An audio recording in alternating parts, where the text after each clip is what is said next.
औज़ुबिल्लाहिमिनश्शैतानिर्रजीम बिस्मिल्लाहिर्रहमानिर्रहीम। अस्सलाम वालेकुम दोस्तों, आज की जो मेरी वीडियो है वो CS 507 इंफॉर्मेशन सिस्टम की जो हमारी असाइनमेंट नंबर 1 आई है फाल 2022 की, उस हवाले से है। तो चलिए दोस्तों, हम अपनी असाइनमेंट को शुरू करते हैं। लेकिन इससे पहले मैं आपको बता दूं कि ये जो तीनों चैनल के लोगोज आपको नज़र आ रहे हैं, virtual student support services, 24/7 teachers online और की टू सक्सेस, ये तीनों ही मेरे यूट्यूब चैनल हैं जिसके थ्रू मैं आप लोगों को आपकी असाइनमेंट्स में, आपके एग्ज़ाम में और आपको लेक्चर डिलीवर करता हूं।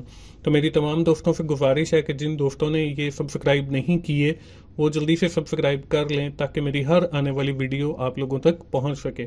तो चलिए दोस्तों, हम अपनी असाइनमेंट शुरू करते हैं। इस असाइनमेंट के अंदर हमें कहा गया है you are required to choose the most appropriate name और term against each scenario given in the below.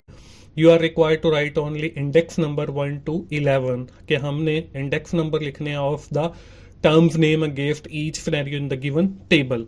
तो यहाँ पे जो है हम इसके सोल्यूशन की जानिब बढ़ते हैं और आपको एक टेबल नजर आ रहा है। इस टेबल के अंदर हमें जो पहली इनपुट दी गई है वो एज अ सैंपल दी गई है।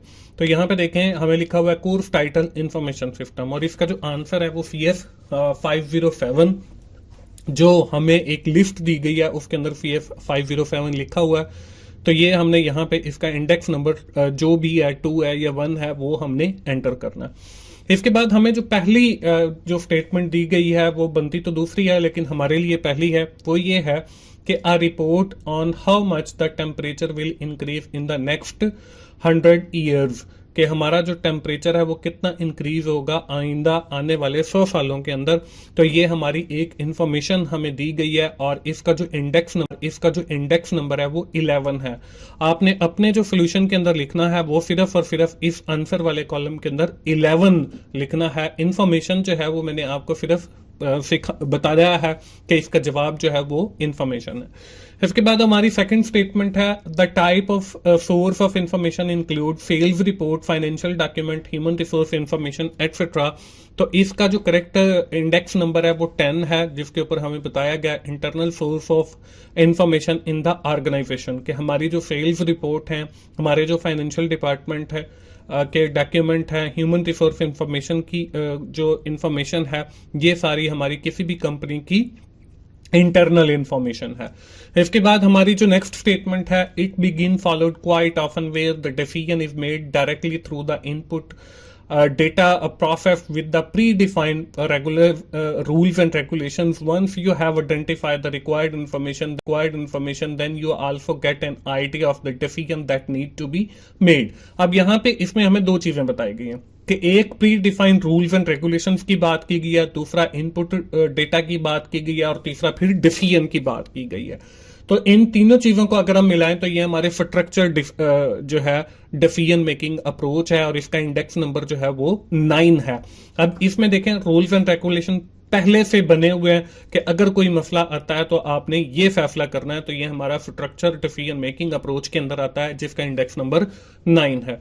इसके बाद नेक्स्ट हम चलते हैं अगली स्लाइड के ऊपर। देखें, हमें बताया गया a file containing the numeric value showing the temperature of the last 100 year कि हमारे पास एक फाइल है जिसके अंदर हमें लास्ट जो है वो 100 ईयर का टेम्परेचर बताया गया। तो ये हमारे पास डेटा है, इसका जो इंडेक्स नंबर है वो 8 है।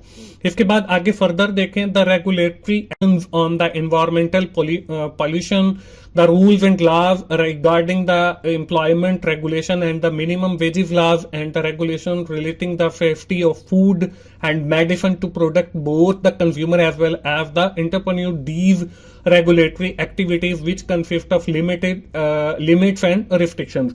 तो अब इन स्टेटमेंट्स के अंदर देखें कि बार बार बात हो रही है जी रूल्स की, बार बार बात हो रही है जी लॉज की, बार बार बात हो रही है जी रिस्ट्रिक्शंस की। तो ये हमारा जो है ये यहाँ पे डिसीजन सपोर्ट सिस्टम आ गया। यहाँ पे बेसिकली लीगल आपका एक जवाब था जिसके अंदर लीगल आपकी एक्टिविटीज का लिखा हुआ था।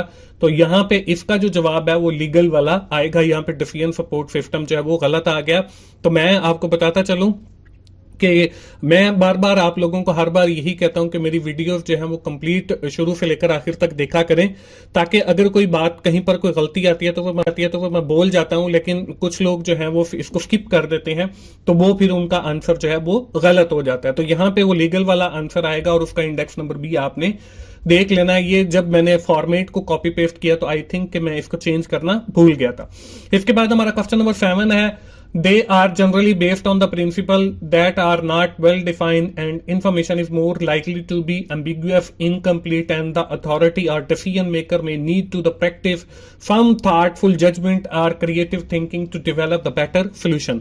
अब यहाँ पे देखें, ये हमारा जो है नॉन स्ट्रक्चर्ड डिसीजन है कि जैसे ही आपके पास कोई प्रॉब्लम आई, आपने जो है उसका हल निकाला, वो आपकी जो प्रॉब्लम है वो एम्बिगुअस हो सकती है, इनकम्प्लीट हो सकती है, जिसके बारे में अथॉरिटी को जो है फैसला करना है और सोच के करना है और बेटर सोल्यूशन देना है, तो ये आपका नॉन स्ट्रक्चर डिसीजन आ जाएगा और इसका जो इंडेक्स नंबर है वो 6 आ जाएगा। इसके बाद हम फर्दर चलते हैं और आगे देखते हैं। यहाँ पे it include globalization, technology, complexity and the information overload. ये जो है हमारा basically challenge in business environment है और इसका इंडेक्स नंबर जो है वो 5 है। ये यहाँ पे इसलिए मैंने लगाया क्योंकि इसके अंदर ग्लोबलाइजेशन की बात की जा रही है, इसमें टेक्नोलॉजिकल एडवांसमेंट की बात की जा रही है, इसमें कॉम्प्लेक्सिटी की बात की जा रही है और इंफॉर्मेशन ओवरलोड की बात की जा रही है। और ये आजकल के दौर में बहुत बड़ा इशू है, बहुत बड़ा चैलेंज है बिजनेसेस के लिए जो इस ग्लोब के ऊपर ऑपरेट हो रहे हैं।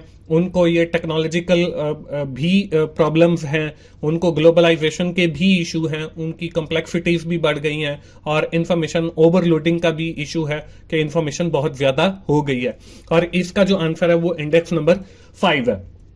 इसके बाद अगली जो स्टेटमेंट है वो हमारे पास है, passed by the government, i.e. Consumer Protection Act 1986, policies relating to the licensing approval, policies relating to the foreign trade.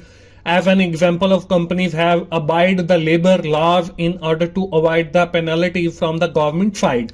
अब यहाँ पे जो है वो लाभ की ज्यादा बात की गई है, तो वो जो पीछे मैंने बताया था कि आई थिंक उसका वही जवाब ठीक है, और जो मैंने आपको बताया था कि लीगल एलिमेंट ऑफ एनवायरमेंट जिसका इंडेक्स नंबर 7 है वो इस का जो है वो बिल्कुल ठीक जवाब बन जाएगा, तो वो वहां पे आप उसे ठीक कीजिएगा। जो मैंने लगाया हुआ था वो वही आई थिंक के उसका आंसर है। अगर आपको इसमें कोई कंफ्यूजन हो तो आप इसको एक बार चेक भी कर लीजिएगा। यहाँ पे तो लीगल एलिमेंट ऑफ एनवायरमेंट आएगा, वहां पे मैंने डिसीजन सपोर्ट सिस्टम लगाया था जिसका इंडेक्स नंबर जो है वो 3 था। यहाँ पे इसका इंडेक्स नंबर जो है वो 7 है, क्योंकि यहाँ पे law pass by the government लिखा हुआ है और कंज्यूमर प्रोटेक्शन एक्ट लिखा हुआ है, तो इस एक्ट की वजह से जो है यहाँ पे मैंने लीगल एलिमेंट ऑफ एनवायरमेंट लगाया।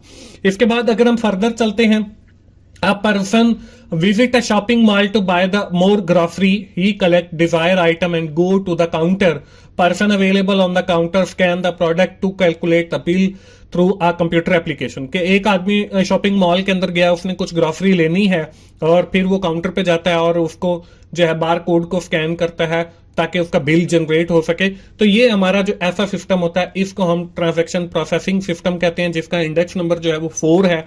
आपने जो है मैंने आपको पहले भी बताया कि आपने आंसर्स में ये सिर्फ आपको दिखाने के लिए मैंने लिखे हैं, तो बाकी आपने वही इंडेक्स नंबर यानी कि 4 जो है जस्ट टाइप करना है, क्योंकि ये हमारे जो असाइनमेंट आई है उसकी इंस्ट्रक्शन में भी दिया गया कि आपने जो है वो सिर्फ इंडेक्स नंबर ही टाइप करें। दोस्तों मैं आपको बताता चलूं कि 24/7 टीचर्स ऑनलाइन मेरा एक ऐसा यूट्यूब चैनल है जिसके ऊपर मेरे अपने रिकॉर्डेड लेक्चर्स अवेलेबल हैं डिफरेंट सब्जेक्ट के, जिसमें कंप्यूटर साइंस है, मैनेजमेंट साइंसेज है, आपकी इकोनॉमिक्स है, मैथमेटिक्स है। अभी वो कुछ लेक्चर्स अवेलेबल हैं, कुछ कोर्सेज के मिड तक हो गए हैं, कुछ के मिड के बाद तक भी हो गए हैं। जैसे ही मुझे टाइम मिलता है तो मैं रिकॉर्डिंग्स करता हूं, तो आप 24/7 टीचर्स ऑनलाइन को जरूर विजिट करें और वहां पे जो लेक्चर्स हैं आप उनसे जरूर फायदा उठाएं। इसी तरह की टू सक्सेस के ऊपर आपकी इम्तिहान की तैयारी के लिए मैं वीडियोस अपलोड करता हूं, उसको भी आप जरूर विजिट करें। यूट्यूब पे जाएं, जस्ट आप टीचर्स ऑनलाइन या की टू सक्सेस लिखेंगे तो मेरी पिक्चर्स के साथ जो है वो चैनल्स आ जाएंगे। इसके बाद आखिरी जो हमारी स्टेटमेंट है वो है a system used by the CEO of an organization to decide which campaign to launch in order to enhance the sale। अब ये जो स्टेटमेंट है ये बेसिकली हमारी जो है डेली की रूटीन है, office daily routine word processing system, ये इसका जो इंडेक्स नंबर है वो 1 है। तो इस तरीके से आपने जो है इंडेक्स नंबर जो है आंसर वाले कॉलम के अंदर लिखने और अपनी असाइनमेंट बनानी है। तो दोस्तों ये थी हमारी असाइनमेंट CS 507 इंफॉर्मेशन सिस्टम की। उम्मीद है आप लोगों को आइडिया मिल गया होगा। अगर आपको कोई गलत नजर आए तो आप उसे अपने एंड पे करेक्ट जरूर कीजिएगा और फिर अपनी असाइनमेंट सबमिट करवाएं।